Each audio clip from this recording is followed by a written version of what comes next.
Harga emas saat ini sedang terkoreksi teman-teman setelah dia sentuh areal 2641. Tapi permasalahannya adalah apakah ini akhir dari rally yang sudah terjadi dalam 1 atau bahkan 3 hari terakhir ya. Apakah ini justru malah awal dari kenaikan berikutnya, karena kemarin kita belum lihat ada potensi penurunan ataupun koreksi yang signifikan. Dan ingat bahwa kita masih dalam tahapan wave ABC yang berarti ada pola kenaikan, dan wave C-nya kelihatannya ini masih bisa diperdebatkan ya, apakah sudah selesai atau belum. Dan itu yang akan kita lihat sampai nanti malam. Oke, kita lihat terlebih dulu dari US Treasury. Di sini Anda bisa perhatikan candlestick yang ditunjukkan penutupannya adalah doji. Bentuk dojinya kecenderungannya bagi saya ini adalah hammer ataupun hanging man, sebetulnya 50-50 ya. Tergantung dari sisi mana kita lihat. Oke, pertama kalau kita perhatikan ini sebagai sisi hanging man, maka jelas di situ masih ada kekuatan untuk pola penurunan. Artinya yang akan terjadi hari ini harusnya secara teknis atau secara teori adalah turun atau ya bisa dibilang lanjutan koreksi ya dari sebelumnya. Tapi kalau Anda lihat sebagai hammer, maka polanya adalah justru dia akan terjadi kenaikan kembali. Jadi ini yang harus diperhatikan nanti malam teman-teman, karena yang dikhawatirkan penurunannya sudah selesai lalu kemudian tertahan persis dengan zona yang kita tandai sejak kemarin 4,335 dan kemudian dia berbalik lagi naik. Itu ditandai dengan hammer candle. Nah, itu pula yang berlaku pada USD atau US dollar.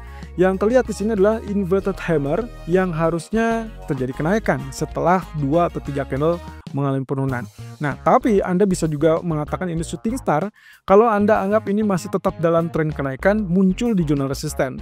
Jadi, pada prinsipnya kalau ini sebagai shooting star, maka yang akan terjadi adalah penurunan lebih lanjut di bawah 23,6%. Tapi kalau misalkan Anda anggap ini inverted hammer, mohon maaf, kemungkinan siap-siap akan terjadi kenaikan ataupun penguatan kembali. Ini berarti sama dengan yang kita tandai juga. Kemarin kita sudah sempat lihat 106.20-an atau 106.12 itulah areal yang harus diperhatikan berikutnya. Nah, sementara dari penurunan kemarin masih tetap bercokol di area tersebut dan belum ada tanda-tanda untuk mengarah ke level 38,2% atau bahkan 50%-nya. Nah, oleh karena itu harap berhati-hati walaupun nanti malam ya setelah saya cek tidak ada data ekonomi sebetulnya, sehingga masih bisa dipastikan harusnya masih relatif tenang untuk kondisi saat ini. Nah, kalau kita lihat dari grafik kampatnya juga sama teman-teman. Peluangnya kurang lebih kalau saya perhatikan ini berarti saya anggap bottomnya relatif flat di situ. Berarti kita asumsikan sebagai descending triangle. Descending triangle biasanya kecenderungannya adalah mengalami penurunan atau lebih confirm untuk tekanan turun. Dan itu berarti membuka peluang besar untuk turun ke level 105.66. Itu pun adalah 38,2%. Sebaliknya, kalau misalkan Anda menganggapnya bukan sebagai triangle atau descending triangle, Anda juga bisa tarik seperti demikian. Ini berarti kita asumsikan bahwa dia dalam trend channel turun, tapi hati-hati, trend channel turun bukan berarti dia akan turun terus-menerus, melainkan dia siap-siap untuk mencari bottom, lalu kemudian melanjutkan kenaikan tersebut, persis dengan zona awal di mana dia terjadi kenaikan ini. Nah, ini yang akan menjadikan tanda tanya besar, karena kalau misalkan ini yang terjadi, berarti Anda harus switch strategi nanti malam, supaya tidak mengincar zona buy kembali untuk emasnya, karena dikhawatirkan akan mulai kembali terkoreksi persis dengan minggu lalu.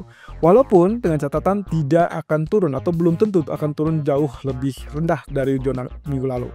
Nah, hanya saja catatannya ingat bahwa kita masih punya data ekonomi dan itu baru muncul di hari Kamis dan hari Jumat. Jadi kalau kita lihat nggak ada data ekonomi, oke, berarti dalam malam ini tanpa data ekonomi harusnya kita masih tetap dapatkan tren yang sesuai dengan arah yang kita harapkan, yaitu kita lihat dari candlestick ataupun bahkan tren atau chart candle-nya.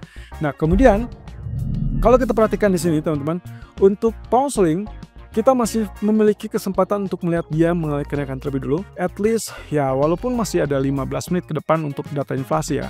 Ekspektasi inflasinya adalah bagus atau lebih tinggi dari ekspektasi atau dari previous, sehingga kemungkinan itu akan melebahkan alibi ataupun alasan supaya BOE menurunkan suku bunga. Artinya berarti kalau ini double bottom, berarti neckline-nya sedang diuji saat ini, dan kalau tembus 1.2690 berarti confirm kita akan dapatkan kenaikan sesuai ketinggian dari bottom, dan itu sudah diukur kurang lebih ada di kisaran 1.2760-an. Nah, ingat saran saya, kalau misalkan Anda melakukan buy ataupun sell sebetulnya dalam pound selling, karena memang range hariannya masih relatif tipis, tidak atau sulit untuk mencapai level di atas 150 poin, maka saran saya targetnya cukup pendek saja, cukup sampai target TP pertama. Antara 30 sampai 50 poin masih cukup reasonable. Jadi kalau ini break atau tembus 1.2690, Anda boleh follow buy dengan catatan maksimum price atau maksimum target adalah 1.2760. Setelah itu sebaiknya Anda exit, karena yang dikhawatirkan data inflasi justru akan menenggelamkan kembali atau menekan kembali. Itu pun dengan catatan kalau datanya hanya sesuai ekspektasi. Jadi ceritanya buy on rumor, sell on fact. Nah, itu yang dikhawatirkan akan terjadi setelah data inflasi. Sebaliknya, kalau data inflasinya tiba-tiba melonjak di atas 2,2, misalkan 2,4 atau 2,5%, maka Anda sebetulnya masih boleh atau diperkenankan untuk mempertahankan buy, karena kemungkinan bisa tembus lebih tinggi. Nah, sementara itu, kalau kita lihat dari daily-nya jelas di situ adalah bullish, tapi dengan tail panjang yang di bawah, bahkan ini adalah rejection karena real body-nya hampir tidak kelihatan. Jadi bagi saya ini adalah strong rejection yang terjadi pada zona FE 61,8%. Itu sebabnya bagi saya buy on selling untuk hari ini relatif agak riskan.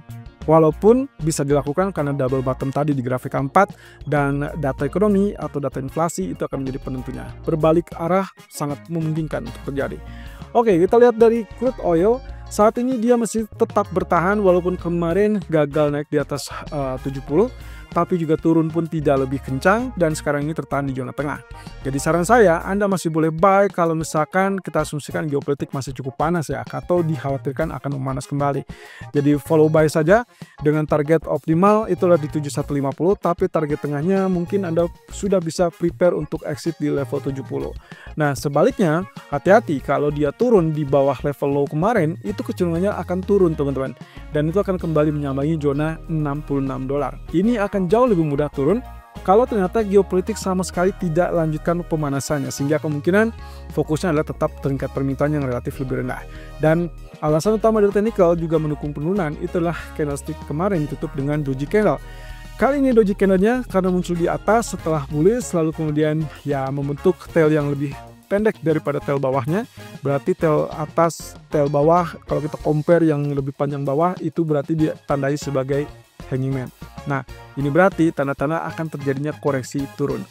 Sebaliknya, bisa juga kalau misalkan kita asumsikan geopolitik yang masih tetap memanas, dia akan menyambangi level 71 atau bahkan level tertinggi yang pernah terjadi di tanggal 11 November, yaitu 70.50.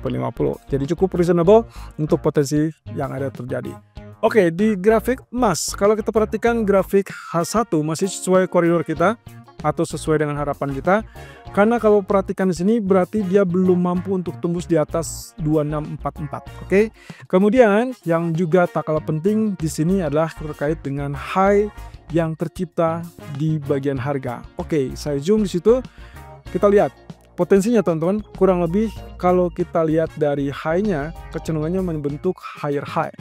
Sementara di sisi lain justru di RSI-nya membentuk lower high. Itulah sebabnya kenapa dia sangat wajar mengalami penurunan.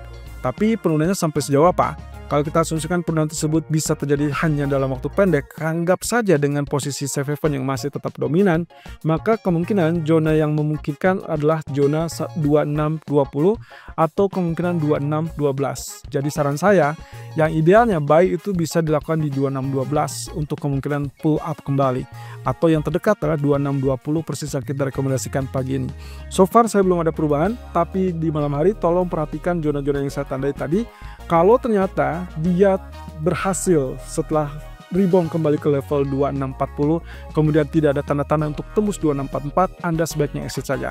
Tapi kalau dia ceritanya sudah tembus 2644, Anda boleh pertahankan karena kemungkinan next area kemungkinan akan menyambangi 2660 atau bahkan 2670-an. Sebaliknya, Anda bisa switch strategi kalau dia tembus 2600 dan itu akan membuat dia akan turun ke level 2589 atau 2590 yang terdekat. Nah, hati-hati karena di dini hari nanti itu adalah percakapan ataupun pernyataan dari para pejabat Fed. Kita tidak tahu apakah mereka sudah bergeser 100% ke sisi dovish atau masih ada less dovish-nya. Nah, kalau kita lihat dari grafik A4, tentunya ini yang kita gambarkan sebagai wave A. Jadi saya asumsikan ini masih belum selesai wave B-nya. Jadi kemungkinan untuk potensi wave B kita asumsikan saja paling maksimal adalah penurunan di 2600, yang paling dekat adalah 2623. Jadi kalau misalkan Anda lihat di situ, opsinya adalah seperti ini. Ini yang memungkinkan dia akan terjadi kenaikan ke level 2660 ataupun 2670 dari tarikan berikutnya.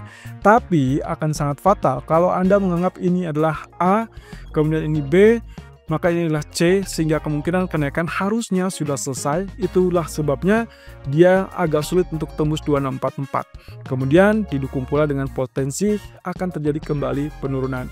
Dan ini yang harus Anda waspadai. Artinya level 2600 itulah sebagai trigger. Selama tidak tembus 2600, Anda boleh tetap incar posisi buy.